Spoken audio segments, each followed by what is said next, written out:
我叫苏木，天机阁主，门外是血火三国，门内是我的规矩。英雄也好，枭雄也罢，想逆天命，一张刮刮乐就行。这乱世的终局，你敢刮开看吗？你这人如此傲慢，见我哥哥竟敢不拜，信不信我一把火烧了你的铺子？本店只有刮刮乐，不过任何东西都可以通过刮刮乐刮出来。还有本店严禁携带兵器，大声喧哗。老子在长坂坡吼退曹兵的时候，你还没投胎呢！死来！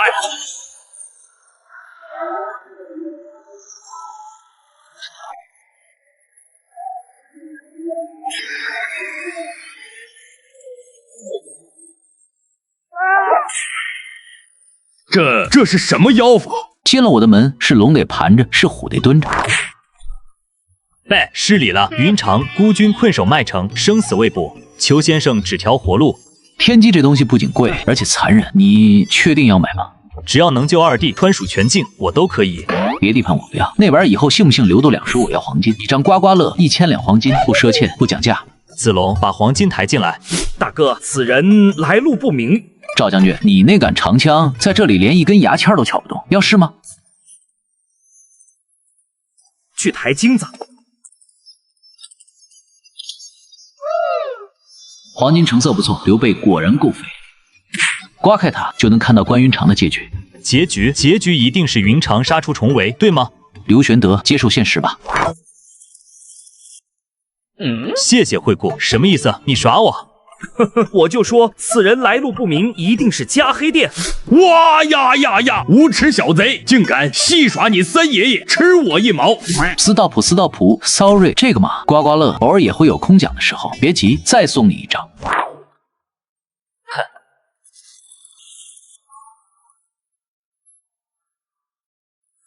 哼，这不可能。一派胡言，简直是一派胡言！云长有万夫不当之勇，镇守荆州，兵精粮足，那东吴鼠辈怎伤得了我二弟分毫？皇叔，历史不因你愤怒而改变。算了，你付了钱，我还是给你讲讲细节吧。毕竟这是1000两黄金。建安24年冬，大雪封山，吕蒙白衣渡江，袭取荆州。你的二弟关云长前有徐晃大军，后有东吴追兵，孤立无援。他退守麦城，兵不满300，粮草断绝，突围至临掬时，中了潘璋部将马忠的埋伏，一代武圣被那无名小卒用生锈的绊马索绊倒，砍下了脑袋，头颅被送往洛阳曹操处，尸身葬于当阳，身首异处，这就是结局。别说了，你这妖人，给俺闭嘴！闭嘴啊！二哥，俺那天下无敌的二哥，绝不可能死得这么憋屈，孤立无援，身首异处。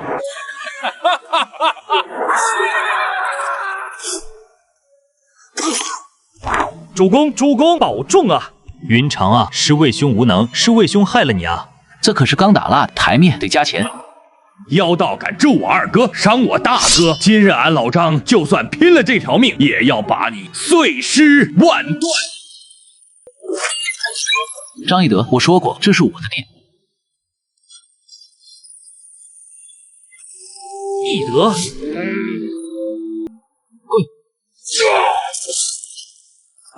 俺老张绝不给妖人下跪。上仙息怒，翼德冲撞仙驾，子龙愿代兄受罚，求上仙开恩。三弟鲁莽冲撞了仙驾，饶他一命。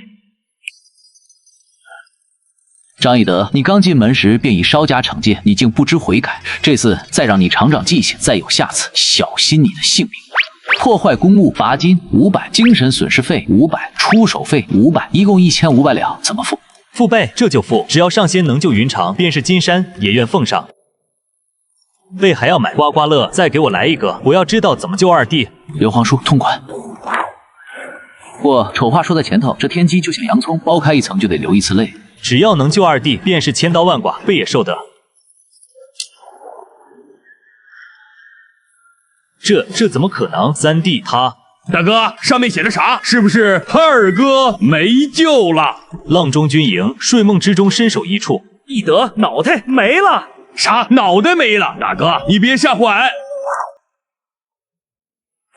这字儿分开来，俺都认识，合在一起咋就跟放屁一样？小白脸，你刚才那妖法虽然厉害，但也不能侮辱俺的武艺。俺乃燕人张翼德，当年在当阳桥一声吼，喝断桥梁，水倒流，这天下能屈俺首级的，怕是还没生出来。难道是吕布那3姓家奴从地底下爬出来了，还是曹操那老贼亲自提刀来砍俺？张将军想多了，杀你的不是吕布，也不是曹操，甚至都不是什么名将，杀你的只是2个小兵。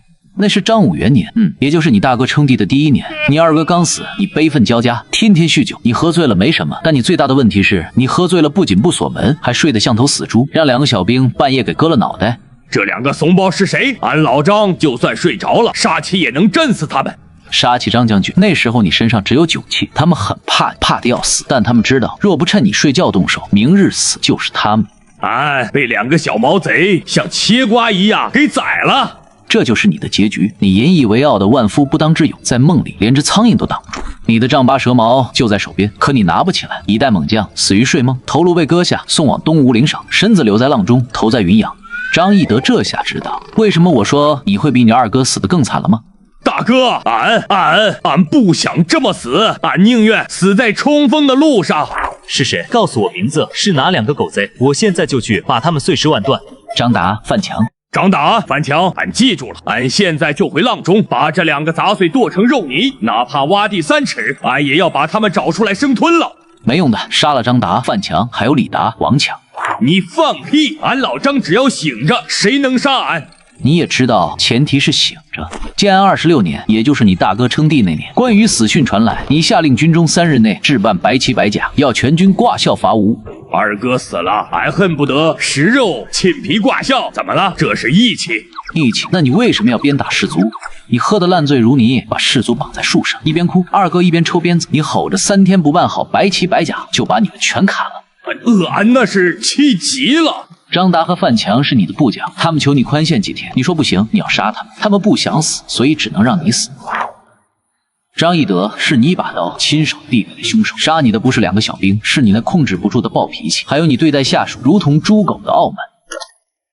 是俺害死了俺自己。三弟，是大哥不好，大哥平日里劝你多少次，让你少喝酒，少打人，你就是不听啊。大哥，俺改，俺以后戒酒，俺再也不打骂士卒了。江山易改，本性难移啊，这性格刻在骨子里，就算这回避过了，以后呢？性格决定命运，除非你能换个脑，否则结局难改。先生，既然2哥死于麦城，3哥死于阆中，这仇主公定然会报。没错，哪怕拼光这把老骨头，朕背也要伐吴，为2弟3弟报仇。敢问先生，主公举倾国之兵伐吴，结果如何？既然前2次都这般凄惨，那这一次……问得好，这就是所谓的连锁反应。关羽死，张飞死，刘备怒而伐吴，这一战可是3国历史上最精彩的烧烤大会。烧烤大会，想知道结局吗？刘皇叔，想呗，做梦都想知道。我也要把东吴杀个片甲不留。这个消息属于国家级机密，得加钱，2000两黄金。这件乃汉室祖传，抵2000两。做工粗糙，还是二手货，算了，勉强收下。刮开，看看你那所谓的复仇怒火，最后烧死的是谁？一连大火，这把火烧了700里，烧光了蜀汉的国运。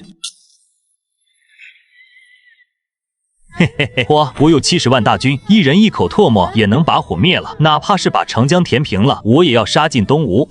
主公不可啊！曹贼篡汉才是国仇。孙权虽背盟，但此刻伐吴2败俱伤，只会让曹丕在梦里笑醒啊！主公，子龙，你也拦我！3弟的头还在云阳飘着，2弟的魂还在麦城哭，你让我怎么忍啊？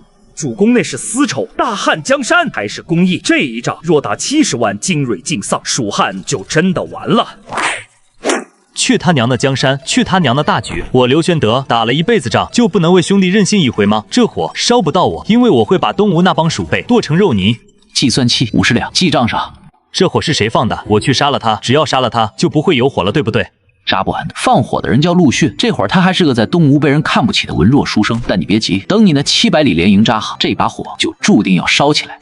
张武2年夏6月，酷暑难耐，你刘皇叔心疼士兵，下令移营入林，依山傍水，700里长蛇阵，首尾不能相顾，这在兵法上叫找死。不，我有诸葛丞相，孔明会救我。诸葛亮他在成都留守，等他看到你的布阵图时，只说了一句话：汉朝气数休矣。70万都没了，我的白翼兵，我的精锐。不仅没了，张南、冯熙战死，沙摩柯被杀，黄权被迫降位，你蜀汉攒了30年的家底，这把火烧得干干净净，一夜回到解放前，哦不是比解放前还惨。天王大汉，天王大汉呐！先生既知结局，贝不去了，贝不伐吴了，贝就在成都待着，贝听孔明的话，求先生把剑还我贝，这就回成都。完了，性格决定命运，就算你知道结局，当那个时刻来临，当仇恨上头，你还是会点兵出征，这是死局，无解。那贝最后怎么样了？没了兵，没了将，贝还有脸见列祖列宗吗？想知道由于剧情太虐，我给你打个折，2000两。我给你说说过程，再给你看看你这位昭烈皇帝最后的落脚点。贝妹没钱了。赵将军这杆枪乃西式神兵，虽然不如 AK-47好使，但在冷兵器里也算 SSR 了，抵2000两，如何？只要能让主公醒悟，子龙愿弃枪。挂吧。先生，这还没刮呢，怎么感觉有点烫手？张南死战不退被斩，冯习乱军中被砍成肉泥，沙摩柯也就是那个蛮王逃跑途中被周泰一刀两断。那帮东吴狗贼，俺要去杀了他们，俺要去把陆逊那厮碎尸万段。省省吧，你那时候脑袋都在东吴领赏了。主公，此时撤军，尚有一线生机啊！撤军往哪撤？前有火海，后有追兵，朕还能去哪？不得不说，刘皇叔这跑路的本事确实是天下第一。几十万大军灰飞烟灭，你却能在一堆死尸里杀出一条血路，狂奔600里。朕逃到了白帝城，进了白帝城，你就再也没出来。你羞愤交加，一病不起。你想报仇没兵，想回成都没领。刘玄德，你知道你最后是什么样吗？怎么样？你躺在永安宫的病榻上，形如枯槁，连拉屎撒尿都要人伺候。你每天晚上都能听到麦城的风雪声，看到夷陵的大火，你活活把自己给气死了。气死！俺大哥是气死的。这贼老天，这也太憋屈了。主公，这就是结局吗？白帝托孤，孔明呢？孔明来了吗？只要孔明来，一定能翻盘。孔明是来了，但他来的时候，你只剩下最后一口气了。你想知道你临死前跟诸葛亮说了什么惊天动地的话吗？说了什么？是不是让他无论如何也要灭了东吴？那得看你还有没有钱买下一张刮刮乐了。没了，真的没了，连子龙的枪都给你了。钱没了，东西还在吗？我看那个金锁做工挺别致。这是阿斗满月时打的。先生，这是阿斗满月时打的，没别的了，朕全身上下就剩下这点念想了。阿斗啊，爹对不住你，但这为了2弟3弟，为了大汉，爹只能……放桌上。成色一般，但这手工雕花还算是个古董，行吧，算你2000。哇呀呀！你这奸商，那是俺大侄子的命根子，你拿吸铁石吸，他是几个意思？当俺大哥卖假货吗？懿德不可造次。亲兄弟明算账，我也不是什么魔鬼。若是镀金的门口那个诚信经营的牌子，我还要不要了？刮吧，这张不仅能让你看到身后事，还能让你看清你那个好儿子的真实段位。君可自立，朕让孔明自立为帝。这怎么可能？主公一生以仁义立世，怎会留下这种让丞相篡位的遗言？哇呀呀呀！我就知道，那诸葛村夫没安好心，肯定是他把刀架在大哥脖子上，逼大哥说的什么狗屁丞相，俺这就回成都，用丈八蛇矛在他身上戳1万个透明窟窿。站住！出门左转是成都方向，但你只要跨出门槛1步，我就收你违约金1万两。你大哥现在连底裤都快当了，你确定要让他裸奔？先生，那个村夫都要抢俺侄子的皇位了，俺这是去清君侧。张翼德，动动你那核桃大的脑仁，想想这时候你大哥身边只有几百个残兵败将，快死在白帝城了。诸葛亮在成都有几万大军掌控朝政，他真要篡位，还需要你大哥批准？直接拿枕头把你大哥闷死不就完了？那贝为何要说这番话？这是为什么啊？因为你的儿子阿斗实在是太脑残了。脑残？用我们那边的行话讲，刘禅这个号那就是满级账号代练都带不动。如果让他和一条狗同时治国，狗可能都比他勤快，起码狗不会听信宦官，不会在亡国的时候说此间乐不思蜀。先生，那是朕的亲骨肉，留点口德。正因为他是扶不起的阿斗，你才把你那点帝王心术用到了极致。你说君可自立，这是一招道德绑架的究极必杀技，这招一出，比千军万马都好使。你想啊，当着满朝文武，甚至当你儿子的面，你说你要是觉得我儿子不行，你就自己当皇帝吧。这时候诸葛亮能怎么办？说好啊，那我就不客气了。你这话一出，原本或许有一丝权臣之心的诸葛亮，直接被你架在了名为千古忠义的火炉上烤。他这辈子、下辈子都被你这句话锁死了。丞相真乃神人也，如此重压之下，竟能坚守本心。孔明啊！你死后兑现了他的承诺，他没有睡觉，没有娱乐，甚至没有性生活。20发以上接亲来，他不是在当丞相，他是在当保姆、当爹当妈，还要给你那个不成器的儿子擦屁股。那是俺错怪村夫了。君可自立，君可自立，被竟是用这4个字给孔明戴上了紧箍咒，被害了他一生啊！助攻丞相鞠躬尽瘁，这是千古佳话。屁的佳话，活活累死叫佳话，连那事儿的时间都没有叫佳话，正是杀人凶手，正是用道德杀人的刽子手。大哥，俺咋听不懂？那村夫要是敢篡位，俺捅死他不就完了？要是他不篡位，那不就是好人吗？大哥，你哭个啥劲？张飞这逻辑粗暴但有效。刘皇叔哭要是能解决问题，孟姜女早把长城哭成豆腐渣工程。先生，求先生救救孔明，有没有办法撤回这句话？或者给备一种让人长生不老的药，悲愿做牛做马。长生不老那是修仙频道，我这儿是历史频道，别串台。不过既然你心里有愧，觉得自己是渣男，那不如把苦主叫来，当面对质。叫来。孔明此时远在成都，不用去成都，也不用等以后，我有张超时空摇人卡，能把那个累死在5丈原的诸葛亮直接给你摇过来。跨越时空，大变活人。但这卡属于 SS2级，很贵，3000两黄金。背真的一滴都没有了。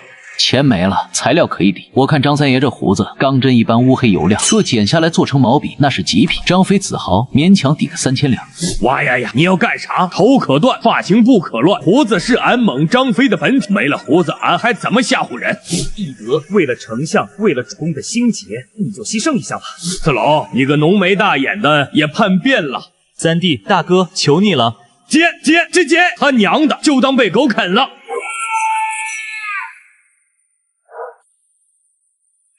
交易达成，出来吧，大汉丞相。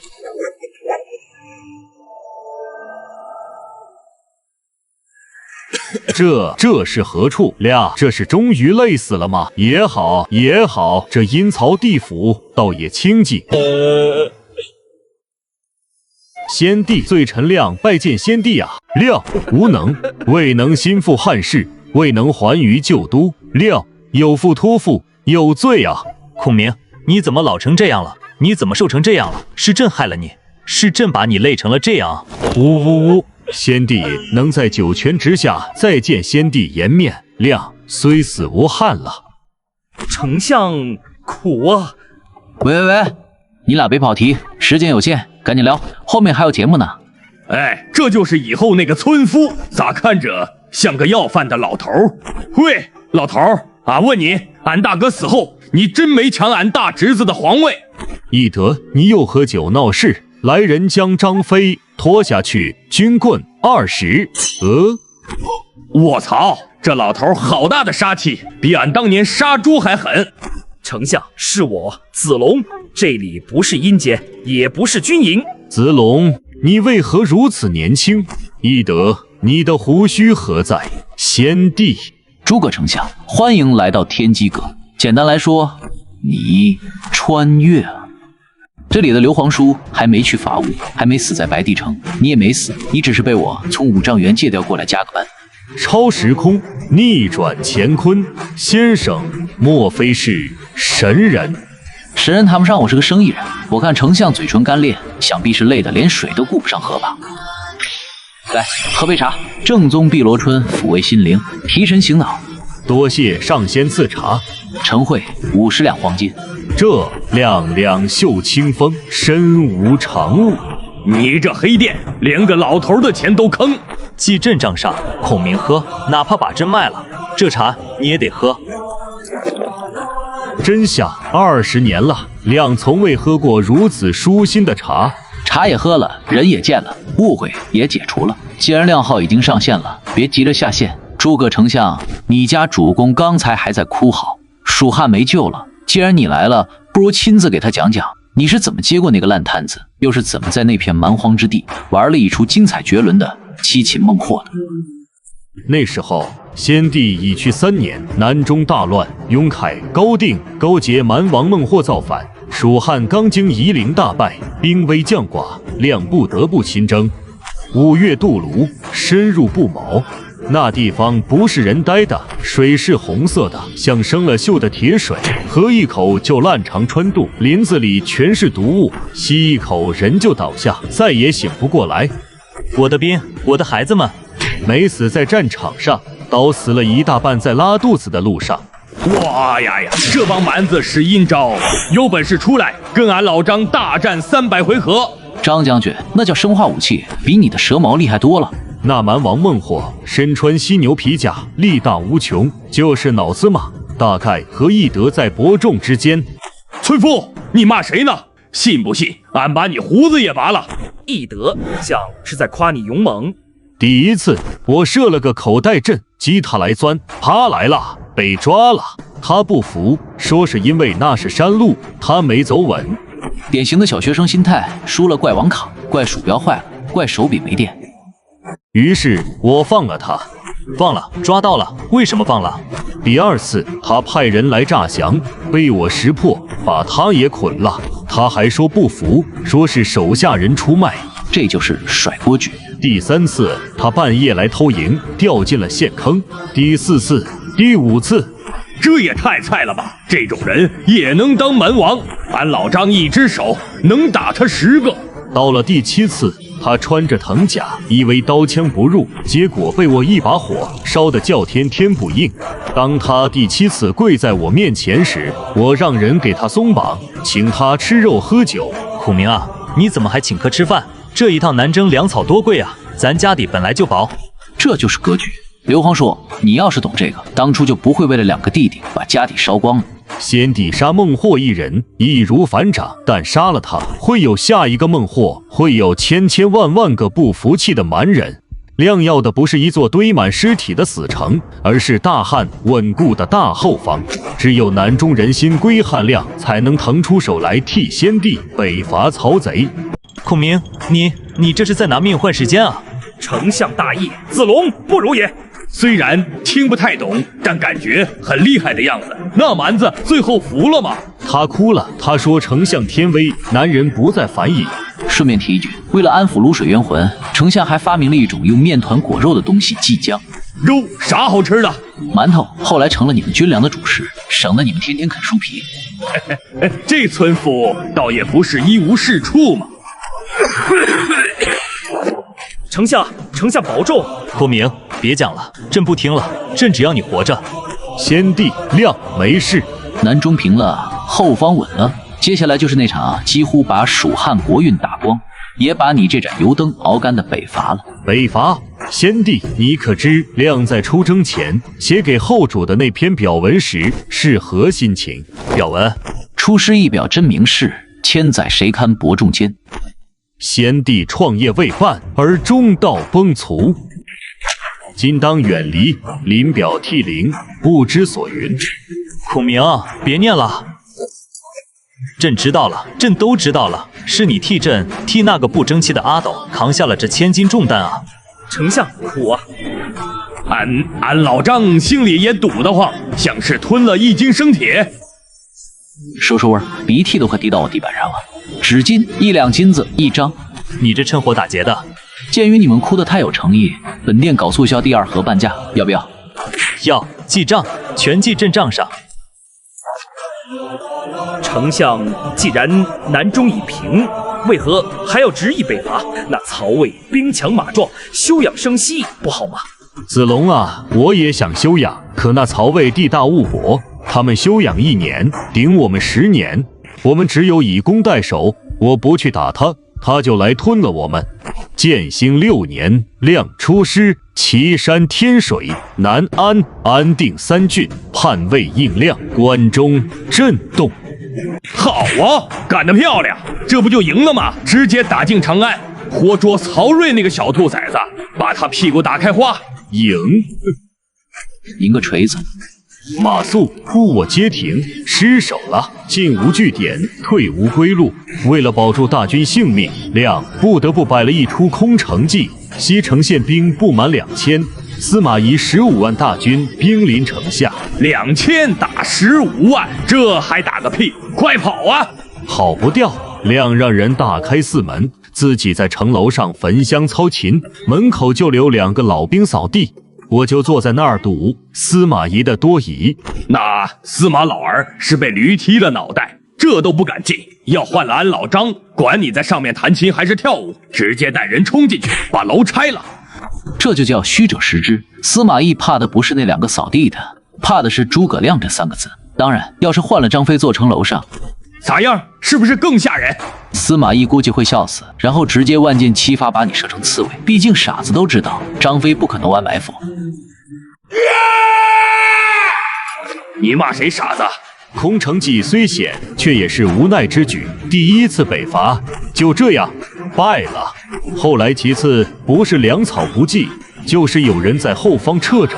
建兴9年，眼看就要大功告成，李严那个托孤重臣李严，竟谎报军情，骗我退兵。李严，朕当初怎么瞎了眼，让他做托孤副臣？朕要在地府等着他，把他碎尸万段。破坏公物，再加500两。每一次都只差那么一点点啊！那是天意吗？还是我诸葛亮真的逆不了这天？直到建兴12年，亮第6次出兵。这一次，亮屯田5丈原，打算跟司马懿那个老乌龟耗到底。我向他挑战，骂他，羞辱他，甚至为了激怒司马懿，你还送了他一套女人的衣服。送娘们的衣服，这司马老儿能忍，是个带把的都忍不了吧？他忍了，他不仅收下了，还当着使者的面穿上，问我身体好不好，饭量如何。孔明，你怎么回的？我说时少事烦，军棍20以上皆亲揽。傻子，你个傻子，你这是在告诉敌人你要累死了。司马懿穿上女装不生气，不是因为他变态，而是因为他看穿了一件事。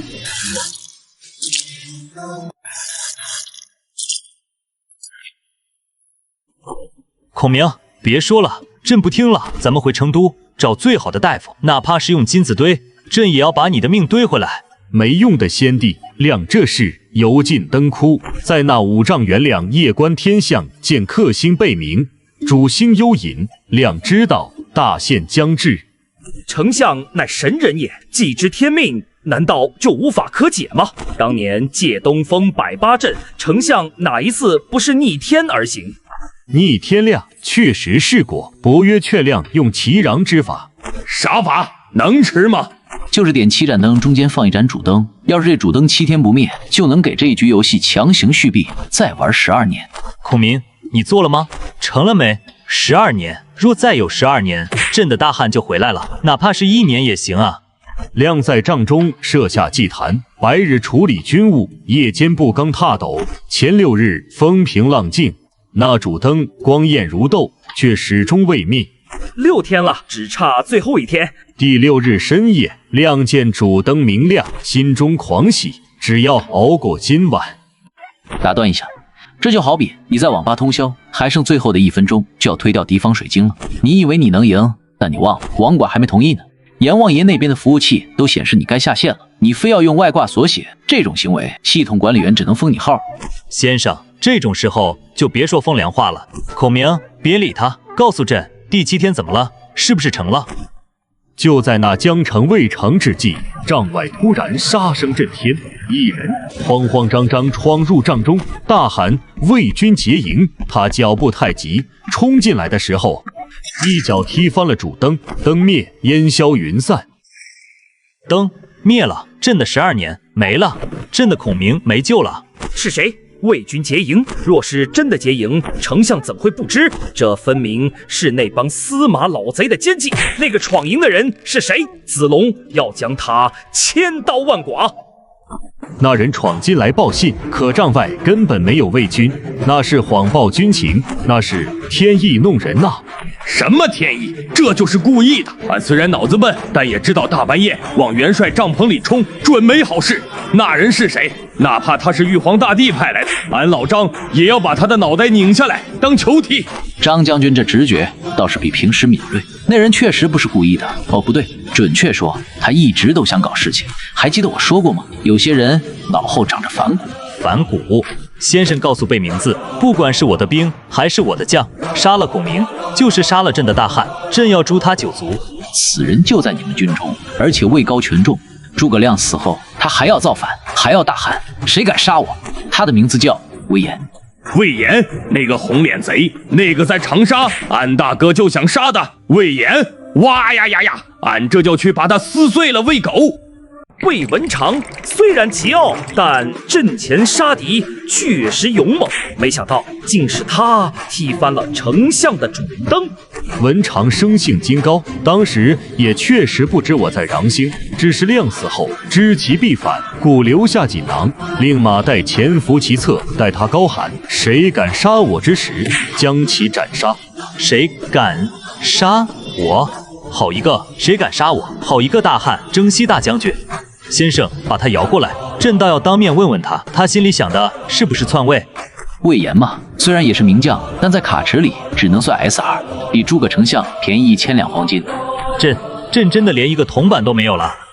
子龙的枪也没了，翼德的胡子也剪了。概不赊账是本店规矩，不过既然是老客户，可以开通花呗付，记账上算复利。但在你还清之前，如果你想看大结局，可能需要付出一点代价。只要能把他弄过来，朕哪怕去当裤子也认了。成交，那就请吧。大汉第一反骨仔。诸葛寸夫已死，杨仪匹夫安敢欺我？这大汉天下，除了我魏文长，还有谁能撑得起？谁敢杀我？谁敢杀我？谁敢杀？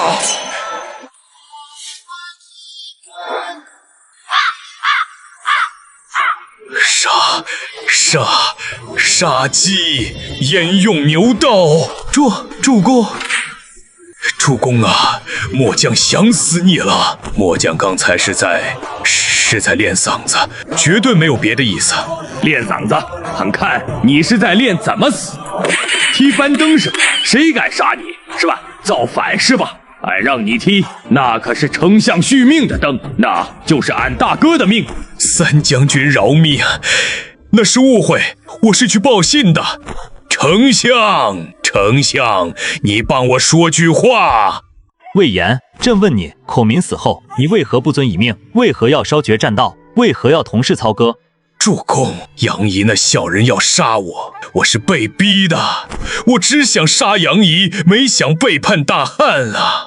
想杀杨仪，便是置大局于不顾。丞相尸骨未寒，你便引发内乱，这就是你说的忠义。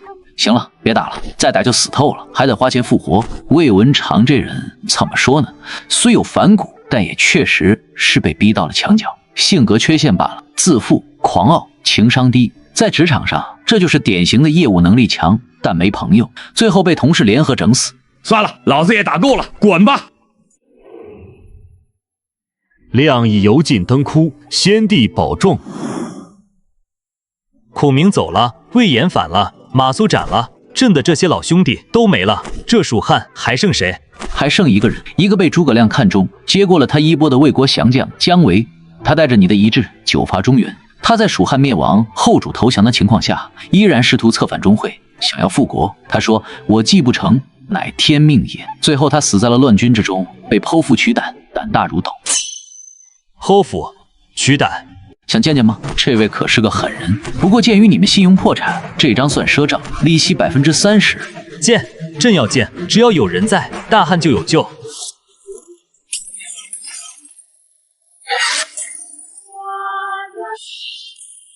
魏贼休想过我剑阁半步！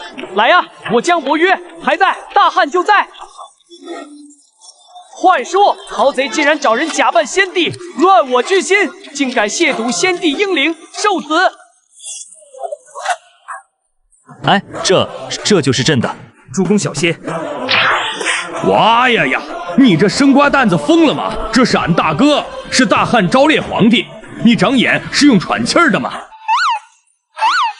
翼德将军、子龙将军、昭烈皇帝，这是阴曹地府吗？陈姜维，这就下来陪丞相了吗？孩子，你没死，这儿是天机阁，你是孔明的徒弟，快让朕看看。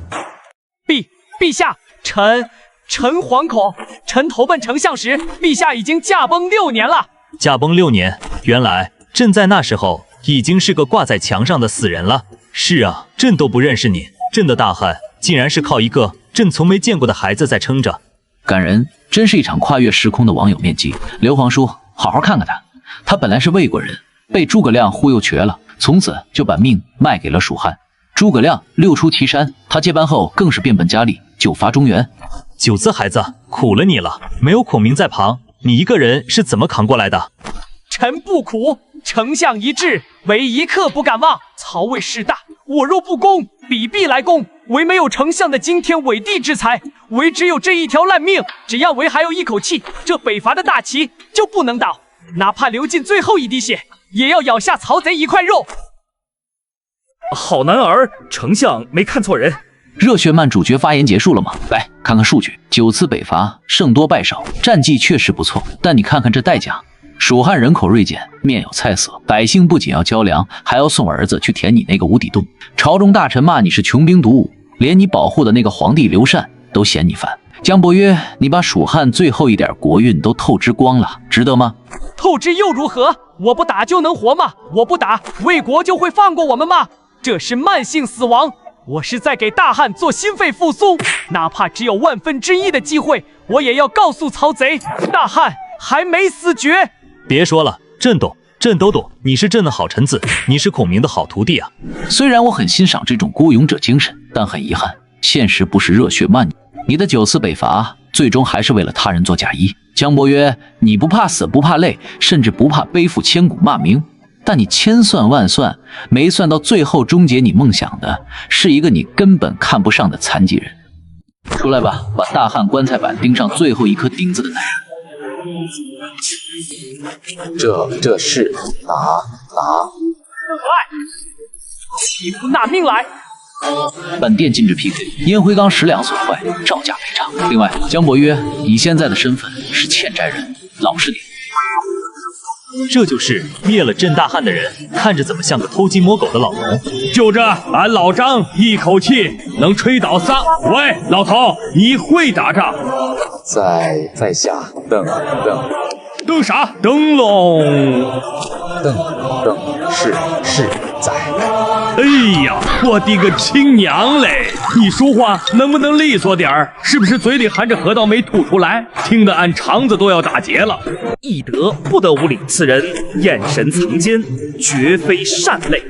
他就是化成灰我也认的邓艾。如果你是正人君，就该去攻打剑阁，走阴平小道偷袭，算什么英雄好汉？燕诈，你个死脑筋！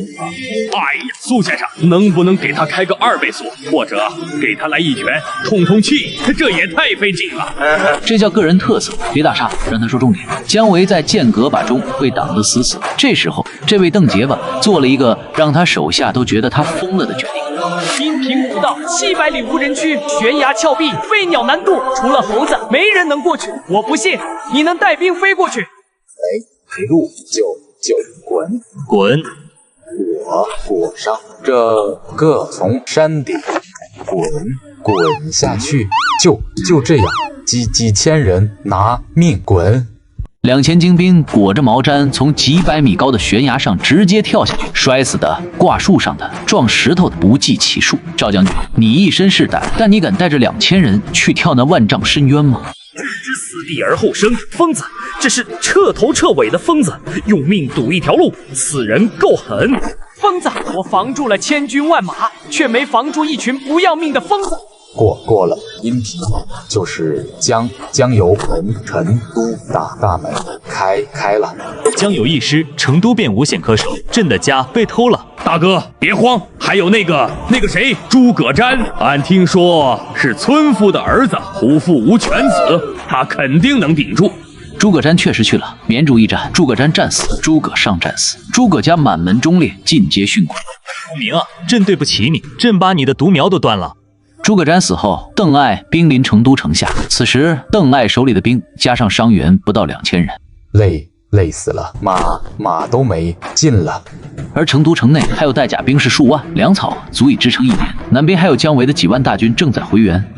那还怕个球！2000个叫花子一样的残兵，俺老张带100个杀猪的就能把他们剁了。只要坚守数日，待伯约回师，便是瓮中捉鳖。这简直是天赐的翻盘良机。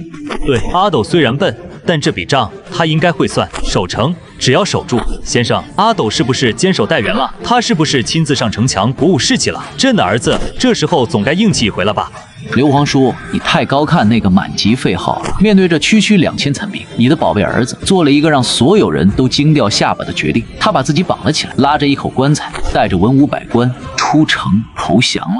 哇呀呀，软骨头，全是软骨头！俺老张怎么会有这种大侄子？就那2000个连路都走不稳的乞丐，就把他吓尿了。当年长坂坡，曹操几十万大军，俺老张吼一嗓子，都不仅吓退2000人，他手里还有几万御林军啊！他是不是个男人？先帝一世英名，竟毁于一旦。天助我也！我都以为要完蛋了，结果赢了。臣等正欲死战，陛下何故先讲？为什么？剑阁固若金汤，我还在拼命，家却没了。伯约，孩子，别哭了，是朕对不起你，是朕生了个畜生。你没错，你打得好，是朕的大汉，配不上你这样的忠臣啊。嘿。完了吗？完了！听我说，姜伯约这人找得很，国都亡了，皇帝都投降了，换别人早回家种地了。但他不，他给后主写了一封信，愿陛下忍数日之辱，臣欲使社稷危而复安，日月忧而复明。他假装投降了钟会。独是以诈降。他利用钟会的野心挑拨钟会造反，他的计划是借钟会的手杀邓艾，再借魏军的手杀钟会，最后复兴蜀汉，一计害3贤。这操作简直是把绝地求生玩到了极限。好小子，有种！这才是俺们蜀汉的爷们儿。只差一点。可惜天不遂人愿，计划泄了，魏军哗变，乱军之中，姜维心知无力回天，他拔剑自刎了。那些魏军恨他入骨，觉得就是这个蜀国蛮子害得他们回不了家，他们剖开了姜维的肚子。父。他们惊讶地发现，姜维的胆大如斗盖。以前赵将军被称为一身是胆，姜伯约也不过如此。伯约真豪杰也，丞相后继有人，子龙敬你的忠义，敬你的胆气。时间到了，体验卡时效结束，尘归尘，土归土，二位慢走不送。先帝，丞相韦尽力了。伯约，别走！伯约，别走！朕还没好好看看你，朕还没给你封侯拜相，朕的大功臣。姜维剖腹，死战到了最后一刻。朕的儿子，朕的好阿斗，那时候在做什么？未战先将，还备棺材，这成何体统？这叫识时务者为俊杰。听说他当时还把手反绑在背后，那投降的姿势标准得让人心疼。把他弄过来，朕不管他在哪，不管他是死是活，把他弄到朕面前来。刘皇叔，不是我不帮你，你们现在的信用额度是负数，你也没什么可以给我的吧？啊，贝身上只有这身衣裳，只要能让贝看到这个逆子，贝愿赠与先生。真的吗？我可啥也没看见，要脱，等完结了再脱。先给你召唤吧。接着奏乐，接着舞，妙啊！这司马公家的舞姬腰身甚妙，这酒也甚香。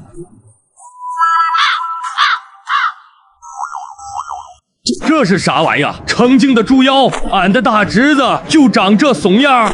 这眉眼虽胖了3圈，但这呆滞的神情却是少主无疑。这不是爹吗？五爹，你怎么也来洛阳了？难道司马公把你也抓来了？哎呀，这下好了，咱们父子团聚，可以一起看舞姬了。你这个爹，你别黑着脸嘛，这里的日子可好了，比在成都舒服多了，不用早起上朝，不用听相府唠叨，不用看折子，还有吃不完的肉。司马昭那人虽然坏，但厨子请的真不错。朕砍了你这逆子！姜维在拼命，你在吃鸡腿；将士在流血，你在看舞姬。朕的大汉啊，朕的基业啊，全让你这败家子换肉吃了。哎呦，爹，有话好说，别打脸。三叔救命！爹疯了，他要杀亲儿子。混犊子，别叫俺叔，俺老张丢不起这个人。大哥，接着。鸡毛掸子，道具费50两，记账。哎呀，疼死我了！子龙叔叔救我！相父要是活着，肯定不让爹打我。人今日眼睛突然不适，什么也没看见。 40年，朕打了40年的仗，抛妻弃子，颠沛流离，就为了兴复汉室，结果就生了你这么个没骨头的混账东西！你怎么不去死？你怎么有脸活着？爹，你打我干嘛？我这是为了大汉好。你说什么？你投降是为了大汉？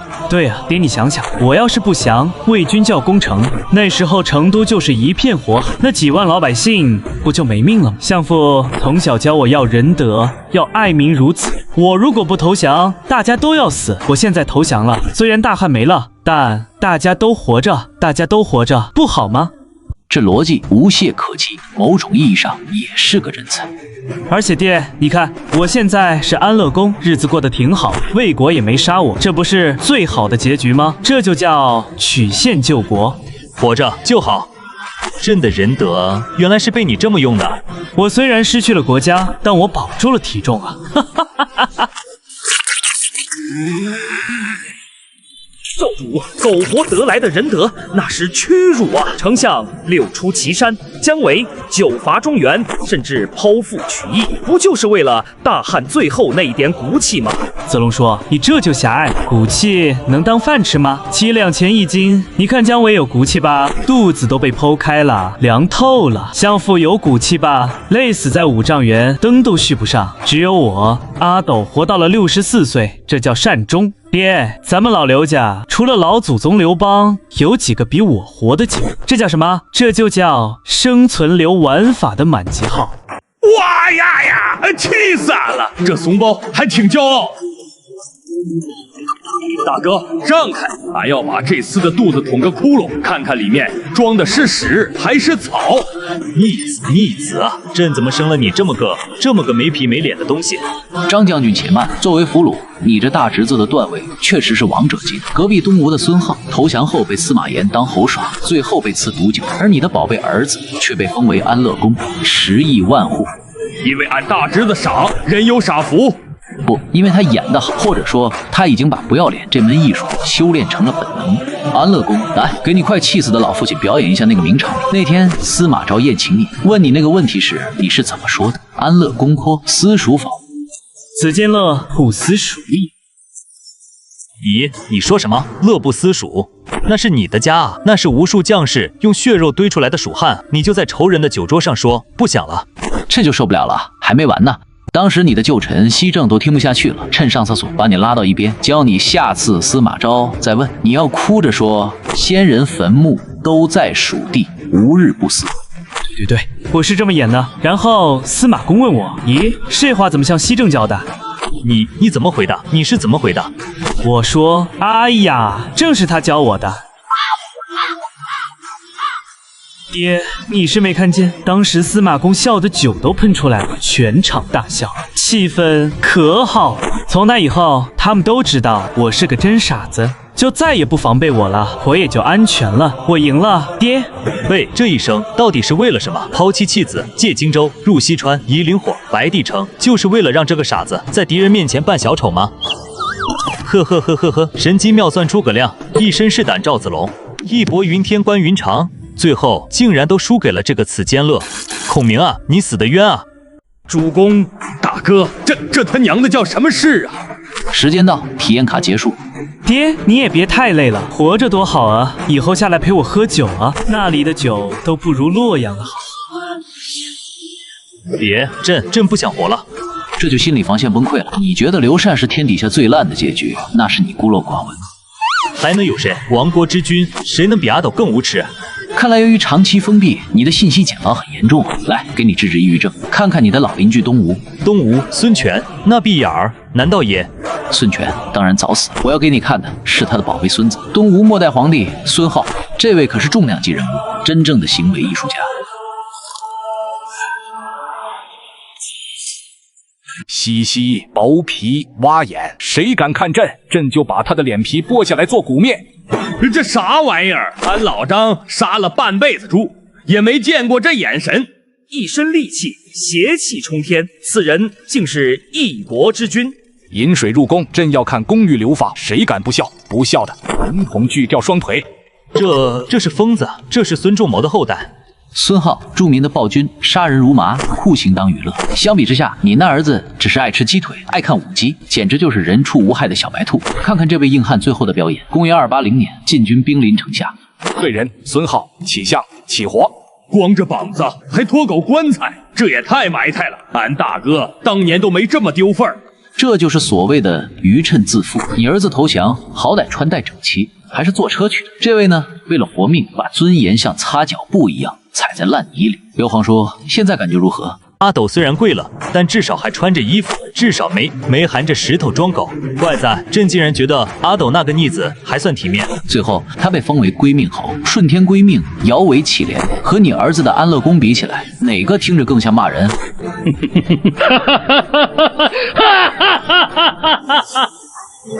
罢了，全靠同行衬托。既然大家都忘了，曹孟德奸雄一事，最后还是让你窃了天下，苍天无眼啊！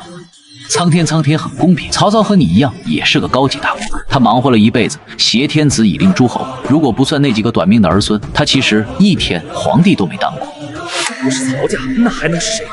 这家人的忍耐力比你刘皇叔还强，这家人的心比曹操还黑。欢迎来到三国杀的终极关卡，所有的英雄、枭雄、狗熊，最后都不过是这家餐桌上的一盘菜。尤其真正的收割者，忍者神龟。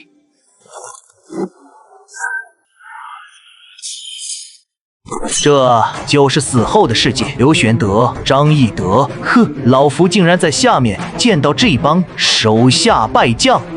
哇呀！这是什么妖魔鬼怪？这脖子是安了轴承吗？就是你这老贼，把俺二哥的头送给曹操的，也就是你把丞相累死的，俺砸死你个老王八！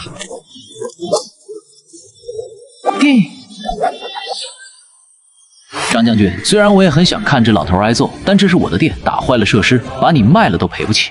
累死！孔明那是自己蠢死，事必躬亲，罚20以上，皆亲懒，不睡觉，吃得少。老夫只是在那好战，养生，练气，他就把自己熬干了。你避而不战，穿妇人衣物，不知廉耻。廉耻刘玄德，你讲仁义，孔明讲忠烈，结果呢？你们的坟头草都几丈高了，老夫还活着。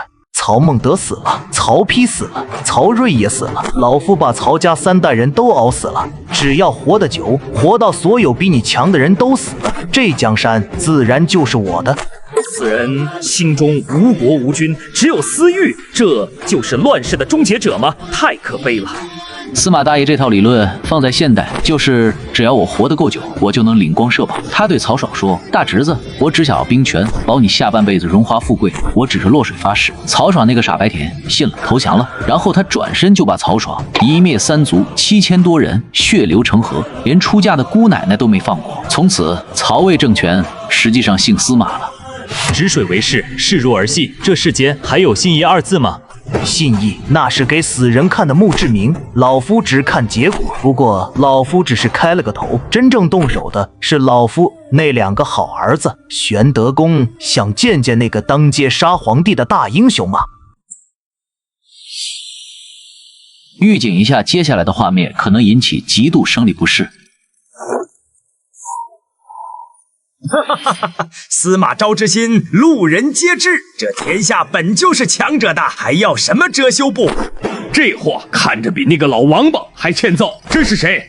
司马懿的2儿子司马昭，一个把不要脸刻在脑门上的男人，一身腥气，沐猴而冠。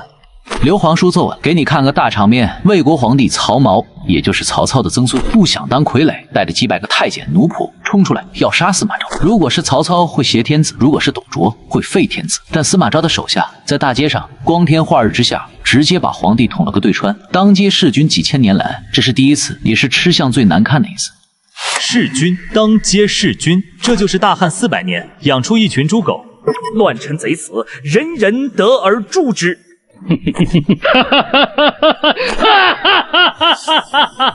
公元280年，晋灭吴，三国归晋，折腾了近100年，死了几千万人，涌现了无数英雄豪杰，最后还是回到了原点。不是刘备的人，不是曹操的霸，也不是孙权的手，赢家是这帮躲在阴沟里熬死了所有人、毫无底线的阴谋家。他们桃园结义，打了一辈子，拼了一辈子，就是为了让这帮孙子捡便宜。这太他娘的憋屈了。先生，虽然是司马家赢了，既然统一了，百姓总该过上好日子了吧？不再打仗了吧？只要百姓安好，朕的输赢不重要。好日子，八王之乱，五胡乱华，汉人如两脚羊，千里无鸡鸣。这些若是告诉你，你怕是真要魂飞魄散了。刘皇叔，三国是英雄的时代，虽然苦但有光，而晋朝，算了，你就当他们过得还行吧。